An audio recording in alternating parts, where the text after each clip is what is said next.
Good afternoon, Carbon County Commissioner Chris Lukasevich. I'm down here at 44 Susquehanna Street, right outside the Carbon County Bureau of Elections. And today, at about 4:25, with just a few minutes left, with the opportunity to file for the election this coming November, I want to thank all the hundreds of Carbon County citizens who, since 8 March, have been signing my petition as I postured myself for a potential re-election run. I do want to announce that I will not be seeking re-election on the Board of Commissioners. So thank you so much for the encouragement. Thank you so much for those who reached out to me or wanted to sign the petition or who had signed the petitions, literally hundreds of you. Carbon County Commissioner Chris Lukasevich, have a wonderful day. Conscious decision a couple of years ago, shortly after being elected, that if I were to ever run again for county commissioner, I would run as an independent. So I changed to independent. It was my complete intent to go ahead and run as an independent candidate. I mean, think about in my first election that I won. You know, the Republicans were saying I was a Democrat. The Democrats were calling me a Republican. You know, and no doubt I was a Reagan Republican, from 1983 was it, if I recall, when I first registered as a Republican. So I've been a Republican up until that point, almost 40 years. I was more Republican, I'll tell you what. My values, my fiscal conservatism is much more aligned with the Republican parties than most people in the Republican Party, unfortunately. But nonetheless, I wanted to be judged, should I run again, not based on a D or an R by my name, but rather by the value that I brought, right? Measure me, vote for me based upon the value that I bring, not simply because I'm a D or an R, all right? And I'm going to tell you, I truly believe if I would have stayed registered as a Republican, I was a shoo-in, right? Just because of the imbalance of registered Republicans to Democrats. But that's not what I wanted. I didn't want the shoe-in. I wanted to get a measurement of my worth, and I knew that was going to take a lot of work because people are hesitant to vote for an independent. Because as soon as the nomination petitions period finished in March, I believe it was March 7th, on March 8th, as an independent or third party, I was able to start collecting my required 219 signatures versus 100.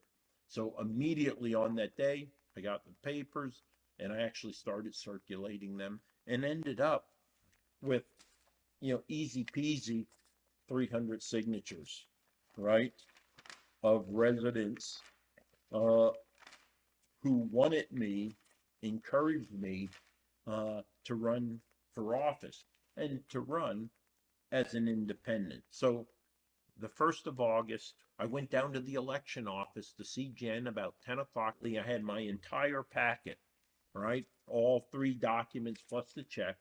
And I took Jen aside and said, Jen, all I want you to do is review my packet to ensure there are no discrepancies so that should I decide to file, all my paperwork is correct. So just in case I had to run in there for some crazy reason at 4:29 in the afternoon, right before closing, all I had to do is hand it to him, and we knew it was good.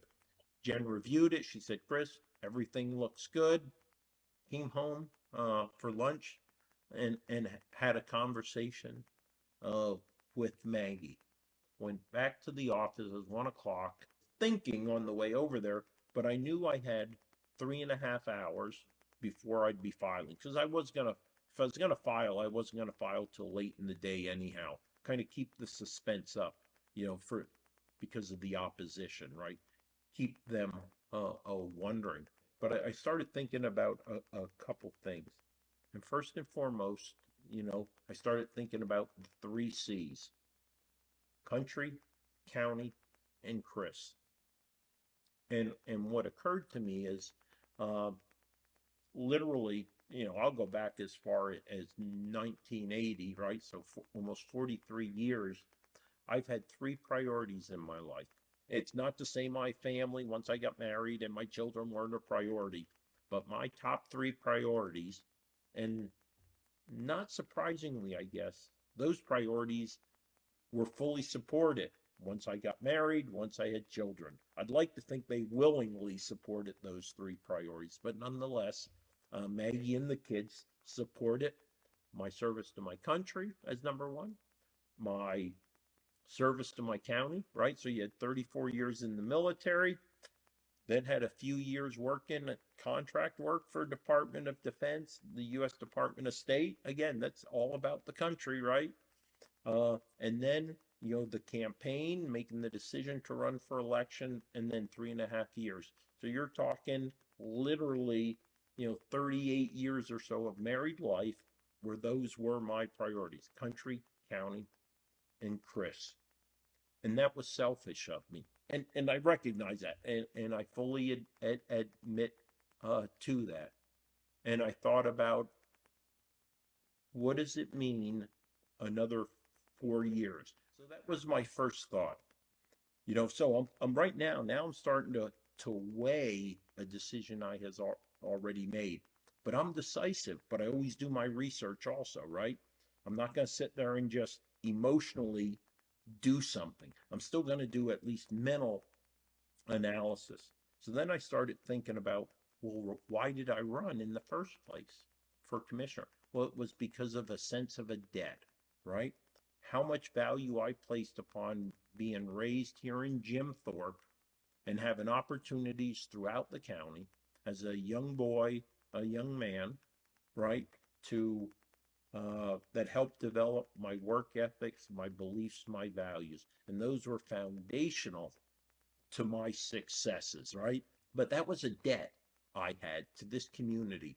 And I said, well, how am I going to repay that debt? And ultimately, I made the decision to run for office. But I had always said that once that debt was paid, I wouldn't continue to pay into that, right? You pay a mortgage monthly. 30 years has transpired. That's that last check you have to write to the bank. You don't keep paying, right? So I was considering that and recognizing that, you know what?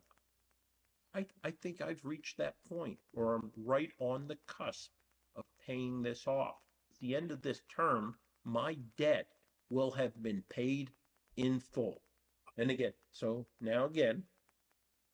number one was I recognized I was being selfish. I didn't want to be selfish any longer. Number two, I recognized that, you know what? The reason for running it, paying off that debt, that has been fulfilled. Less. Second tour in the Pentagon, wonderful, 4 years on the Joint Staff. But I've always now assessed every job based upon a certain psychological feeling that I had at that job, emotional feeling, and actually a physical reaction that I had to that job. And every job since and every job prior, I would assess using the similar criteria. And it was about how I felt. And what I would do ride share called slugging into the Pentagon. So I'd jump in a car with others. I'd get dropped off at Pentagon South. But as soon as I pulled in that parking lot and that door was opening, and right now I'm getting the goosebumps from it, right? I'd get goosebumps. My adrenaline would start rushing. My heart would start beating faster, and I would be walking significantly faster than I walk. I would be at the Pentagon corridor walk because we were always rushing between meetings. But when I got out of that car, I was already doing that pace, rushing through the E-ring type of pace. At the end of the day, I had to be at the bus stop at 5:50 p.m. to catch the 16P Express back home. I would wait till the very last minute, run out of 2 Echo 773, run down the E-ring corridor past the chairman's office, which literally was probably 150, 200 feet from us on the left as we ran by. I'd hear my coins jingling in my backpack, and I would be literally running down the corridor to catch that bus. What that was expressing or demonstrating to me of how much I loved that job making a difference. That one, as soon as I got onto the reservation, I wanted to get in that office to start the day. And knowing that I had stuff to do, I was going to be there as long as I possibly could to get it done. Not one day since January 6, 2020, when I took the oath of office, did I ever have that feeling about going into work in county government. It's not saying I didn't enjoy days. It doesn't mean I didn't complete a multitude of priorities, but I never had that feeling where I can't wait to get in there. You know, I'm going to push the limits of going home. Nope, my day was over. I was ready to go. And now I'd come home and do hours of things at night, work in county business and stuff like that. But again, I never had that adrenaline rush, that heart thumping, that quick pace walk beyond my normal pace. I also thought about my love and passion isn't municipal government. I love I love national issues, right? I'm sure that stems from my time in the Pentagon. You know, people say, "Oh, you should run for state senator or House of Representatives." That's not me. I don't enjoy that, right? I like national level stuff. So I was thinking about that also, saying, at this time, do I want to do another 4 years of local government when my passion isn't that? My passion is the people of Carbon County, but it's not policy and legislation at that level. So again, another reason why, it's kind of making me think that I really have to consider if I'm going to drop that paperwork. And I think why that came up, the federal legislation policy, is because my most enjoyable days or times as a county commissioner, obviously helping people, making a difference. But I would tell you, working with the National Association of Counties as the chair of their Veterans and Military Services Committee. Why? Because it's working advocacy on federal policy and legislation to help veterans, the military services, and their families.